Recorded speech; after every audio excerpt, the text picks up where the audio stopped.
welcome to our Monticello live stream. Today we are talking with Thomas Jefferson, as interpreted by Bill Barker, about his retirement from the presidency. Please leave your questions in the comments and let us know where you're watching from.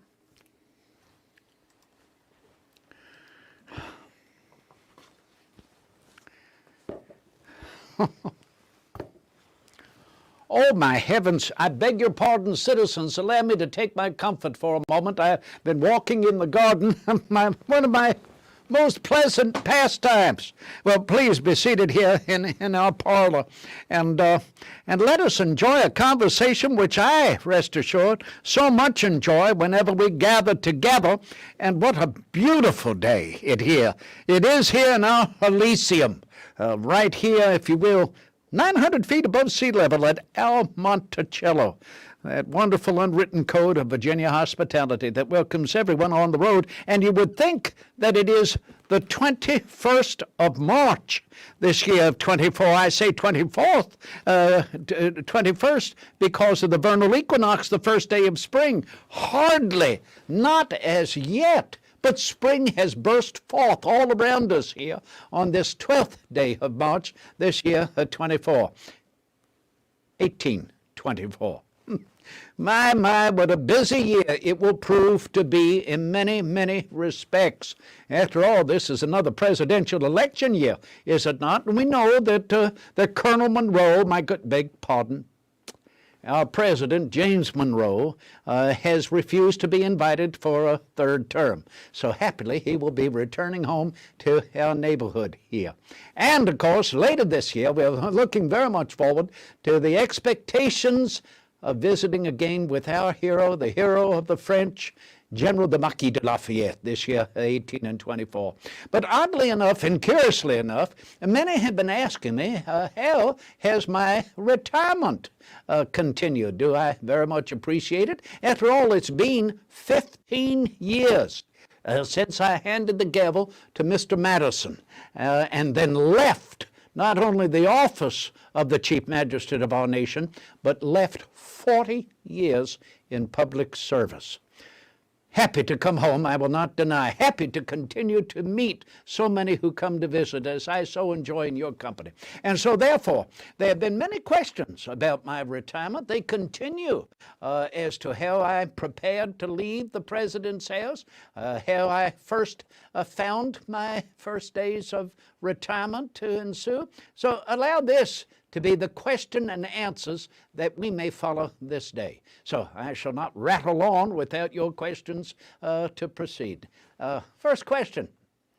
Well, thank you, Mr. Jefferson. You're correct. There is much interest in your retirement years. And the first question is that we know that you officially left the presidency shortly after President Madison's inauguration on March 4th of 1809. But we are curious, for how long had you been planning your retirement? Well, you're correct. As I mentioned, I left the office of the presidency on March the 4th. That was the day that Mr. Madison took his oath of office. But if you're asking me how long had I been preparing to leave the office of the president, I would say perhaps within the very first weeks of taking up that office in my first administration, when I was inaugurated by our Chief Justice, newly appointed to the position, my cousin John Marshall. That was the 4th of March, 1801. Oh, I had some idea of what awaited me, at least for 4 years. I did not think that I might commence a second term for another 4 years, a result of that presidential election in 1804. But we still had a lot to accomplish. There was still much to be worked out that we had accomplished in my first administration, but needed further to secure in a second administration. So I will tell you this. As many suggested I could serve a third term, that I could be reelected in the presidential election of 1808, I said no. I turned it down. I desired to stand upon precedents, if you will. And many want to suggest, well, President Washington set the precedents. He could have been elected for a third term. He could have been president for life. Well, the precedence is set by the who follows what an individual had already presented and had established. So you might say that President Washington had established 2 terms, 8 years. And that was enough. He was happy to retire under his own vine and fig. So I set the precedence to decide in 1808 I would not stand for a 3rd term, that I looked forward to that day when I could retire under my own vine and fig. And do you know, I said, I found 8 years of the presidency to be a splendid misery. Oh yes, I lost many, many friends, most of them owners of newspapers. But so be it. I'm happy, as I've said many times, that we are a nation of many, many newspapers. Who would know better? I have been the victim of most of them. But if we were to have this nation with a government and no newspapers, or with newspapers and no government, mind you, I've said it many times, I would not hesitate a moment but to accept the latter. How are citizens to know what is happening in their government? How are they to understand? How are they to be informed? It is our newspapers, and wherever the press is free, the people will be free. Well, thank you for that wonderful explanation. I suppose our next question would be, how did you prepare to leave the President's house, and did any of your family help with the preparations to travel home to Monticello with you? Oh, well, I have never forgotten throughout 40 years of public life that perhaps I had been created for the tranquil pursuits in life. I would be more than happy upon a plot of ground, if you will, well watered, with an available market nearby, and the cultivation of the soil, surrounded with books and in the bosom of my family. So you might say I had been preparing to leave the office for many years. Would that my family could have been there in the President's house that early March of 1809. No, lamentably, my dear daughter, Mrs. Randolph, and her family had left the President's house about a month earlier. Oh, yes, we were all living there together. I would wager to say, on the average, there were about 17 members of our Monticello family, all of our families, living in the President's house, on the average, during those 8 years. So I looked to my secretary, Mr. Isaac Coles, to help me prepare to take leave of the President's house. I looked to my maître d'hôtel, our chef, Monsieur Etienne Lemaire, to help us prepare. And I called upon Mr. Edmund Bacon, overseer at Monticello, to bring up to the President's house from Monticello several wagons that would be there after Mr. and Mrs. Madison moved into the President's house, that I could then place, first and foremost, all of my books, let alone all of my furniture, much of which I had brought home from France, that they could be placed all on the wagons, and we set out. So you might say that that would take some time. And as I still had cares and concerns of the office of the presidency, certainly during my last week, the last week of February into that first week of March 1809, much of this had to wait until after the Madisons moved into the President's house. Do you know that we all lived there? That is, I lived in the President's house with President and Mrs. Madison for 1 week after he took the oath of office as president. So it was then that I set out on the, I believe it was the 11th of March, setting out with Mr. Bacon and a whole wagon train, if you will, of my books and my furniture and personal appointments to set out and return finally to Monticello. Well, that is very interesting, Mr. Jefferson, and we have a few questions. This is a two-sided question. We're curious if you could go into a little more detail about what that journey home was like for you. But then John, one of our viewers, is curious, when you finally arrived home, what was the state of Monticello? What did you arrive home to? Was it finished? Well, first and foremost, let me just say, John, I will answer your question first, as you ask in particular. Monticello had pretty much been completed, as I had begun to refurbish it, to renovate it, you might say, from that original first house that I designed and began to build back in about 1772, 73. I had begun to expand it when I thought I had first retired from public office, resigning as Secretary of State by the end of the year 1793. So in the mid-1790s, I began to build a story and a half on that first mansion house. I capped it with a delicate dome. Then I built it out to the east the same amount of square footage as the original house. So that returning from Washington City to Monticello, it was there pretty much complete in that renovation. Altogether, about 11,000 square feet, which coincidentally and interestingly is the same size as Mount Vernon.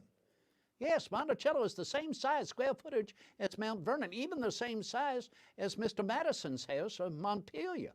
But I think you would agree, John, there is nothing somewhat austere, you might say. There is nothing English, if you might say. There is nothing cubular, you might say, about our Monticello. I think it is far more fluid in its design than the other two houses, and I think it provides a lot more sense of intimacy in the design of its chambers there with ennobling architecture surround. Now, I will apologize, John, because in 1809, as I returned, both the east and the west portico were still being held up by tulip poplar trees. And those tulip poplar trees, acting as columns, you might say, continued on until just last year, 1823, when they were finally removed and we were able to place, if you will, the stone columns there, one part upon the other. Now, you asked me as well, how did I begin my journey and where did I go when I left the office of the presidency? Well, I remember that first, the whole retinue, if you will, of the wagons, Mr. Bacon accompanied me. We went to Georgetown and took the ferry across the Potomac of Georgetown. We headed out about 10 miles west of Georgetown to Ravensworth, Mr. Richard Fitzhugh's house there in Fairfax. We proceeded there down to, let me see, it was in, it was an ordinary, not far away.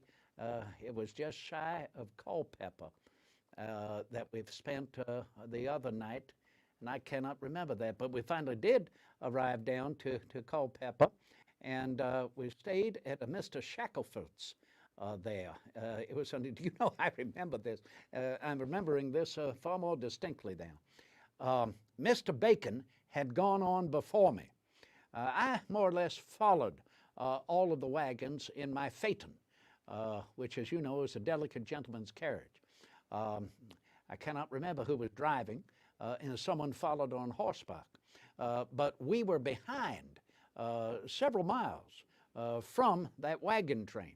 Well, Mr. Bacon later told me that when he arrived at Shackelford's Tavern, many thought he was me.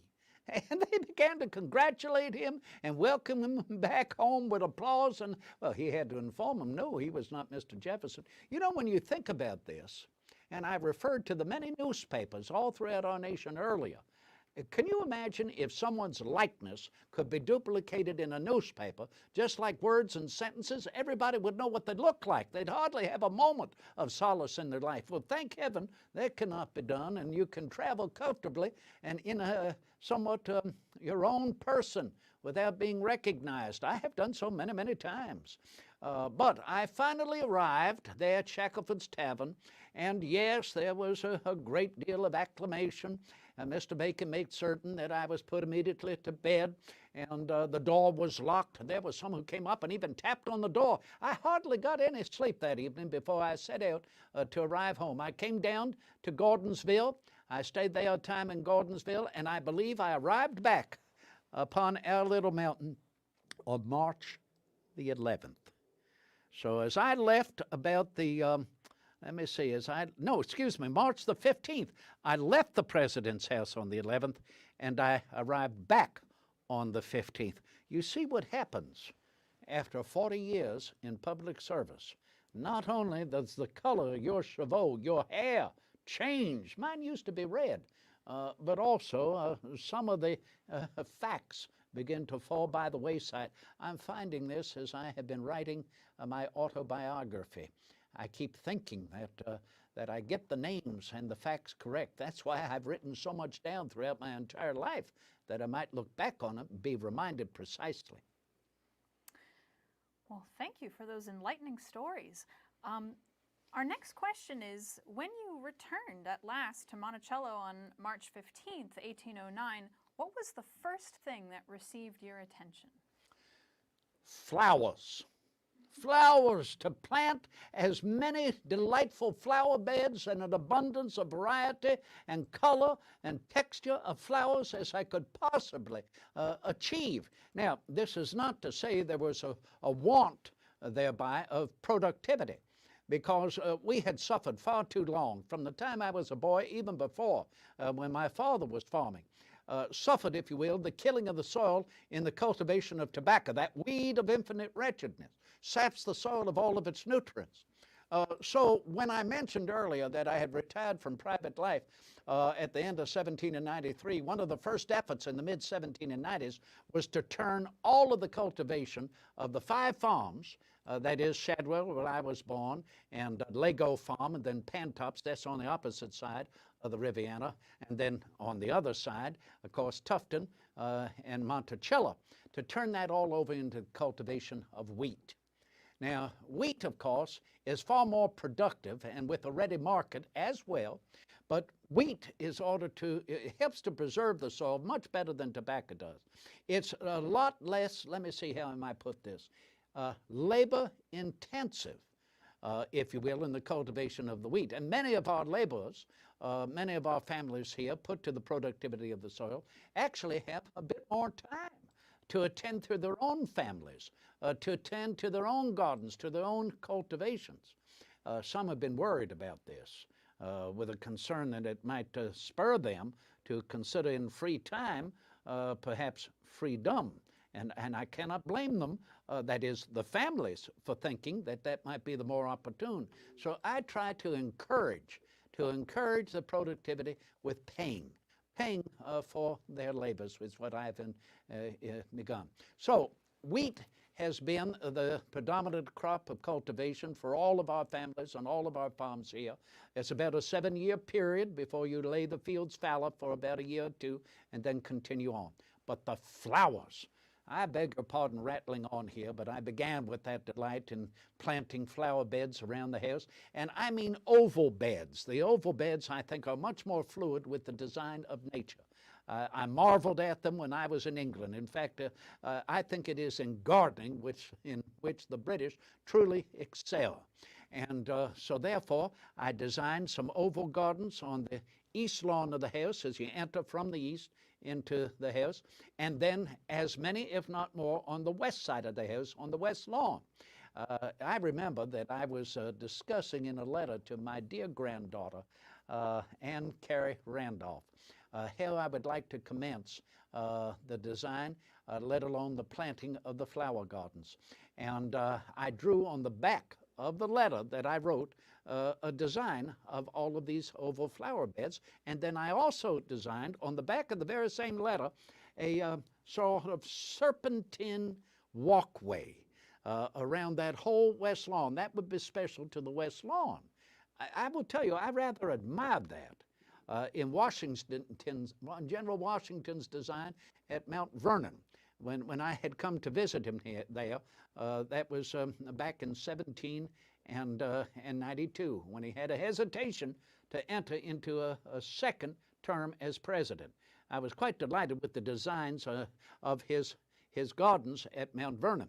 And I saw the same when I returned there back in, shortly after his funeral, 1799, and then when I visited his widow, Mrs. Washington, and that was in January of 1801. So that serpentine walk that I designed on the west lawn of Monticello was one of my very first interests as well. I'll never forget walking with Wormley Hughes. We had the line that we used in staking, if you will, those oboe beds, and the line that we used to stake that serpentine walkway. And Wormley and I were delighted to be followed by my granddaughter, Ann Carey Randolph, and all of the other grandchildren. We went walking all along together here and staking the flower beds at Monticello. What a pleasant memory that is. And I hope those flower beds continue to posterity to show how delighted we are to be in a workhouse of nature. Well, thank you for that, Mr. Jefferson. You mentioned an enslaved man at Monticello, Wormley Hughes. Are there any other enslaved individuals who you feel you interact with frequently? Edith Hearn Fawcett and her husband, Joseph Fawcett. Edith, of course, was cook in the president's house, married to Joseph Fawcett. They were too long separated during those 8 years that I was in the office of the president. In fact, I will tell you, Joseph often left here, Monticello, to more or less go up secretly to the president's house in Washington City to be with his wife. Can you imagine?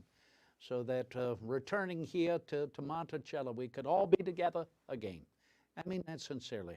All of the families together, no longer torn away by, by serving our nation, which is a duty I'm not going to deny, and endeavored to fulfill as best I could. Burrow Colbert. I cannot live without Burrow Colbert. He is my manservant. You might refer to him as butler. He is everything in the preparation of my entire day.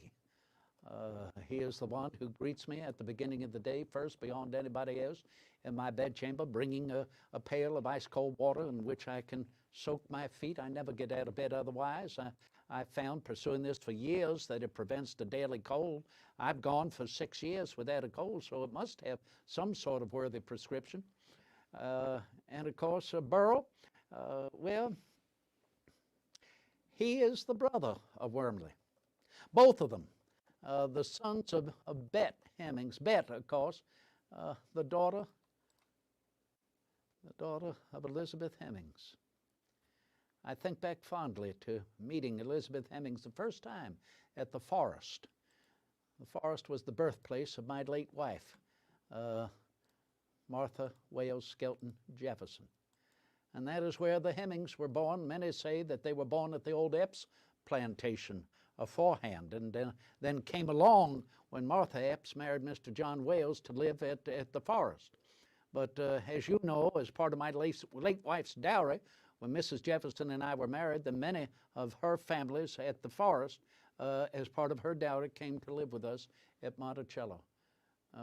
So therefore, reflecting back upon Wormley, as I mentioned earlier, his brother, Burrow, so we remain in that lengthy relationship and consanguinity.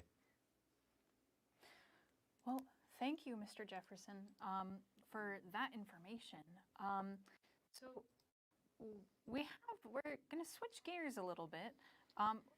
We have heard that retirement for you has meant lots of visitors, invited and uninvited, to Monticello. A question would be, do you have any favorite visitors over the years that have come to meet with you? And we also have a question from Steve watching, who's curious, when Monticello becomes crowded, is there anywhere you'd like to go to maybe get away from visitors? Well, Steve, let me answer you firstly in that respect.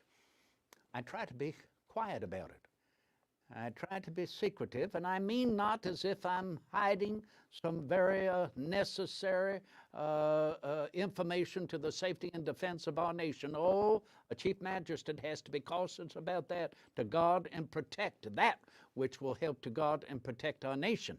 Every individual, no matter where they live, right now in our 24 states, our population of 9,600,000.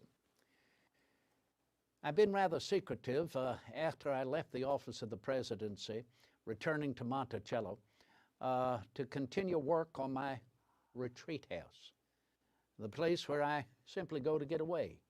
And you're absolutely right. Many come to visit me here at Monticello.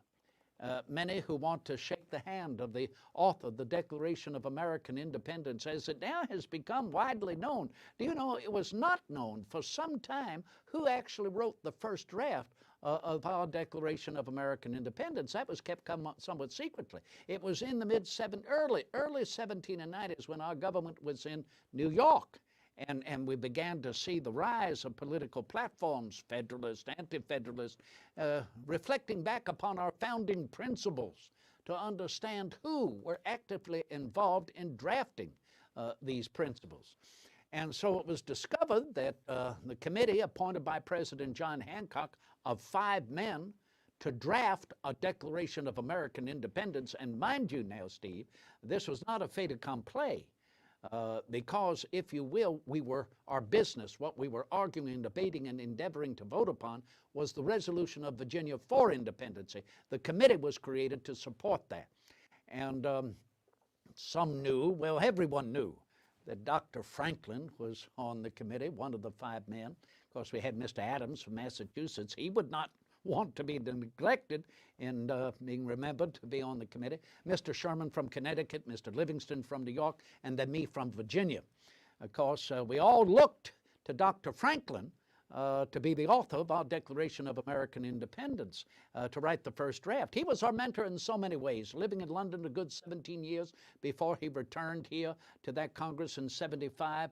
And to think that at that time, 1776, Dr. Franklin was 70 years old. Can you imagine, 70 years old? 70. He had not even been to France yet, where he would spend many years as our nation's minister plenipotentiary. He had not even attended the Constitutional Convention yet, which will be held in Philadelphia, September of 1787, when Dr. Franklin would be 81 years old. Now, I declare, Steve, can you imagine an individual still serving in government at the age of 81 years? 81 years, and he is engaged in creating, if you will, very much the foundation of our government in that creation of our Constitution. And I beg your pardon, Steve, here I am, rather errant. Errant, if you will, referring to initially the number of people coming up here to see the author of the Declaration of American Independence. As it became known, I am the author. If they could not shake my hands, they just come up to gawk at me. I've written about the gawkers. I need a place to get away. I knew that initially. Beginning my second term as president, I designed a retreat house. I hesitate to mention it, but I think you all know. Poplar Forest. Poplar Forest. Bedford County, 75 miles directly south from here, near where Mr. Lynch conducts a ferry on the Upper James. I began designing that about 1806, a perfect octagon, if you will. A window in each of the 8 sides of that octagon, purposely to frame a sublime scene of nature in the distance. Do you know, when I worked with Mr. Hugh Chisholm to set the foundation of Poplar Forest, I had to go back to the office of the presidency. As I continued correspondence with him, I realized in the correspondence that foundation is not set precisely to how I would like those 8 windows to be positioned. I left the office of the presidency, rode right back to Poplar Forest to make certain, and I was correct. So Mr. Chisholm took it apart and built it again, just exactly set with that perspective. So now you all know all about where I go to get away, and I'm happy to say that it is now almost entirely completed as I originally designed. I hope I have not made my last visit there. But when you're asking about all of those that have come to visit, do you know, lamentably, I was at Poplar Forest when one of my good friends, to whom I was introduced by Dr. Franklin while I was in France, Pierre Samuel Dupont. Monsieur Dupont came to visit me here at Monticello. How I would have enjoyed to entertain him here in our parlor along with you all. He came to visit while I was at Poplar Forest, and lamentably, as I was not here, we did not meet again because he passed away soon thereafter, 18 and 17, trying to put out a fire there at his gunpowder works in Hagley in Delaware. I've had the good fortune to continue to visit with the Madisons. They come here. I visit them at Montpelier. I look forward to visiting our president, James Monroe, as he comes back to retire. A young man from up in New York, by the name of Martin Van Buren has come down here to visit. Oh, and that young representative from Massachusetts, oh, well, I'm trying to remember his name too. Oh, it's escaping me. You see what happens. But I will tell you this, 2 other gentlemen from Massachusetts came down to visit me, very much connected with the college in Cambridge, otherwise known as Harvard. I'm talking about Francis Callie Gray and Mr. George Tinkner. 2 young gentlemen of great and deep curiosity, most interested in my library.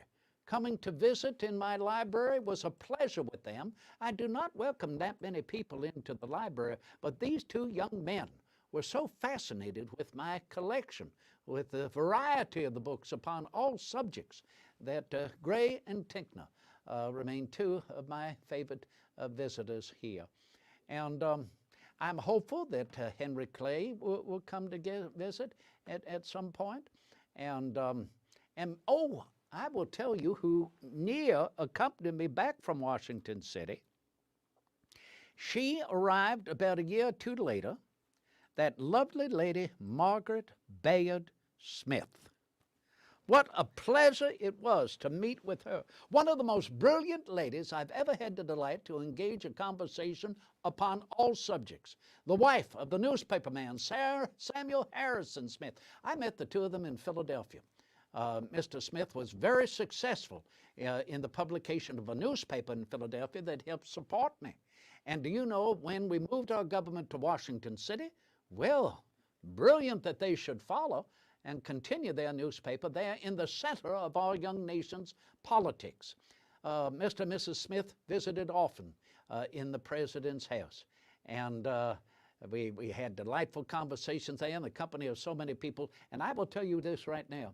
She is a journalist, very successful in writing, publishing stories of those individuals with whom she has engaged company and conversation, reflecting upon unique occasions when many from around the globe, renowned for their successful interests and accomplishments, gathered in the President's house. And I would not be a bit surprised whether in the future she will gather all of these notes, all of this information, all of her letters, and benefit posterity by publishing them for everyone's opportunity to read. I remember when Mrs. Smith came to visit here, she considered the approach of the mountain, its ascent, most dramatic, somewhat wild. She used another word, but I'm being kind. I decided to provide a greater influence for her and take her in a carriage ride around the roundabout of the mountains there. Well, if she thought that I was not adept at driving a carriage at a great speed, she certainly witnessed my efforts to drive as fast as I possibly could. She was so worried she was going to fall out. She held for her entire life. But we engaged the whole thing, and I grant you this, she's never going to forget that experience. Never, ever. So therefore, I am happy to say that Mrs. Smith was one of my most pleasant visitors. Daniel Webster. Daniel Webster, I've been trying to remember his name. He came all the way down from Massachusetts here. I had the most delightful conversation with Representative Webster. He is a man of most acute intellect and wonderful ability in oration. And I would not be surprised whether he will be someday presidential timber. I wouldn't be a bit surprised if Senator Clay will be a presidential timber someday. You know, they often want to argue, Webster and Clay, over much that engages the future of our nation, and so they should. Argue and debate from opposite platforms what we might come together and mutually compromise upon. So thank heaven I've remembered Daniel Webster, the delightful individual. Oh, beg pardon, here I am rambling on, forgetful as usual. Well, that's all right, Mr. Jefferson. So we only have time for 2 more questions, and they're both from some of our viewers. The first is from Kelly, and they're curious, why did you decide to spend your retirement establishing the University of Virginia? Kelly. It's too simple, is it not, to simply answer, why not? No, it's a necessity. Kelly, it was something that I had in my mind for years, and I mean even before I entered public service. That's right, well before 17 and 69. The reason? Because I had the privilege of an education, Kelly. I say privilege because my family had the means. I was born into a freeholder's family. My father owned outright all of the land there. He owned outright, as you well know, the majority of the families living upon the land. These same laws, British laws throughout our former colonies. And so when you think, Kelly, my father was only 49 when he passed away suddenly. That was 1757, leaving my mother a widow to preside over the rearing of 10 children, and I but 14 years old. Kelly, he left monies in his estate, even though he was deceased, that I might continue my education. I've always said the greatest legacy any parent may provide their children, particularly if they're called home all too soon by their Maker, is an education. It will return tenfold. I was able not only to complete the Reverend Morris Classical Academy here, but also to go to Williamsburg and spend 2 delightful years at the Old Royal College of William and Mary. And the influence, the impetus for my idea of a true university occurred through the tutelage of my teacher at William and Mary, Dr. William Small. Of gentlemanly, correct manners, an enlarged liberal mind, a happy talent for communication, perhaps he more than any other fixed my destinies. He helped me to understand beyond the parochial curriculum of a college, a collegiate curriculum, parochial, limited, is the true idea of university, a universal system of education that continues to grow as new frontiers of knowledge are discovered and put into its effect. It is, if you will, the example of the illimitable freedom of the human mind, the fact that our Creator has created our minds free, and free He intends it to remain, incapable of any temporal restraint. I had this idea as a young student at William and Mary. In fact, I will tell you, as the war began, and Dr. Small, he took leave. Well, he took leave before the war. I think he left in '64. He went back to live in Birmingham, in England, and became a member of the Lunar Society. Is that not wonderful? The Lunar Men, who met at Soho House, Matthew Bolton's house in Birmingham, to discuss all subjects under the sun. What a universal frame of mind they all had to do so. Well, in any respect, after the Revolution, as I was then elected the second governor of the new Commonwealth, I made an effort then, 17 and 79, to create a more universal curriculum at the Old Royal College of William and Mary. Now, it's well known, many will never forget it, they look upon it onerously, that I dissolved the School of Divinity there, and rightfully so. When we severed our ties with the British monarchy, we severed our ties with the Church of England. Never forget, we were governed by the Church of England as we were governed by the monarchy. So there was no further need of a seminary to prepare young boys for the Anglican ministry. And with the other 3 schools there, the grammar school, teaching an English grammar system, in reading, writing, common arithmetic, ancient history, modern history, Latin and Greek. Then, of course, there was the Indian school, that school for the eldest sons in native families of 3 particular tribes, the Mattaponi, the Pamunkey, and the Chickahominy. And then thirdly, of course, was the School of Mathematics and Natural Philosophy, in which I was enrolled for those 2 years under the tutelage of Dr. Small. I suggested, as governor, that we improve the curriculum with a school of law, a school of medicine, a school of modern languages, and a school of literature. There you have a more universal curriculum. Happy to say, as they were installed, they continued for a time, yet in time, I'm afraid, some fell by the wayside, but not the School of Law. I hope it is not forgotten. That was the very first school of law established in our nation. 1779, the war was not even over yet. And I'm happy to say, as we've established our University of Virginia, that we have a school of law there. I'm also happy to say at our University of Virginia, considering it a universal curriculum, it will be the second school of engineering in our nation. I wonder, do you know where the first school of engineering was established in our nation? Might you know by whom? It was established at West Point, our military academy, in 1802, commissioned by then President Thomas Jefferson. And so I'm happy to say that this project of my autumn years, Mr. Adams is one to refer to it as my hobby of my retirement, the hobby of my, well, whatever you care to refer to it as. I'm happy to say that as we expected the doors might open this year of 1824, the lawn has been created there. All 10 of the pavilions have been built.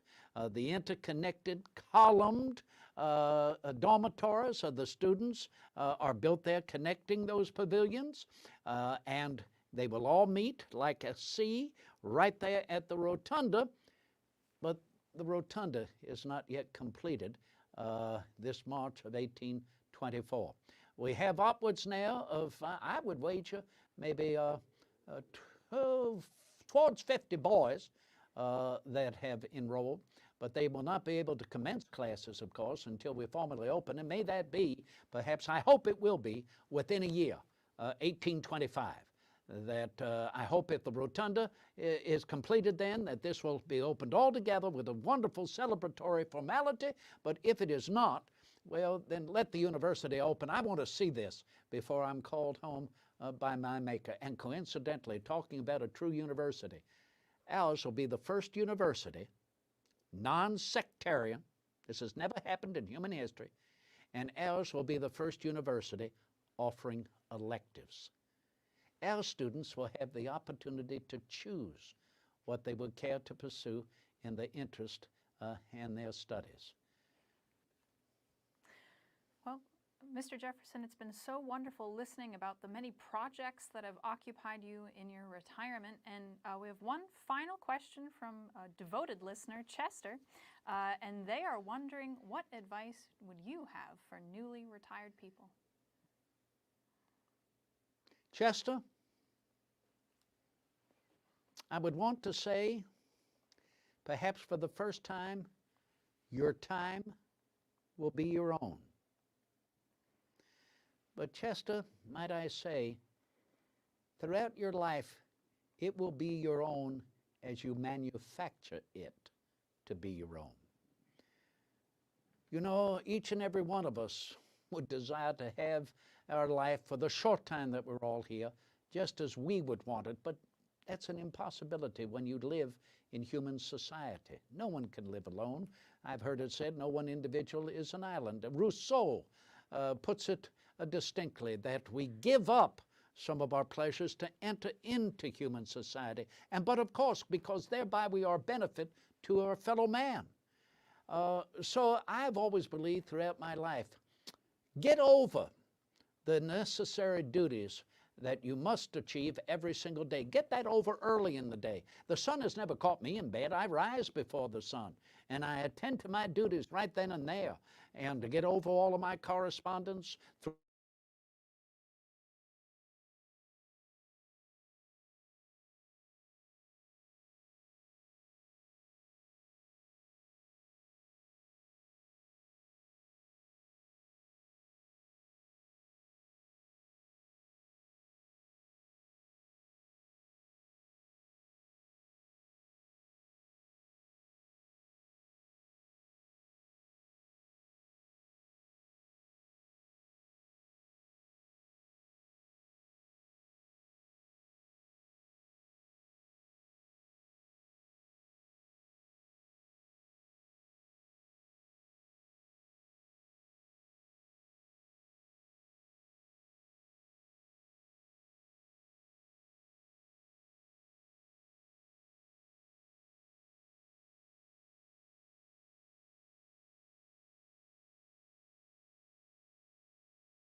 well to talk about we need to plant more Amazons or queens of the forest or queen of the Amazons and the bells of the day. Remember, flowers come out like bells of the day for only a short time before they lose their bloom. So this is something that I think all of us can enjoy as you might continue to visit us here at Monticello. You continue to be my great pleasure, and I welcome you to return. And rest assured, I ever continue your humble and obedient servant, Thomas Jefferson. Godspeed.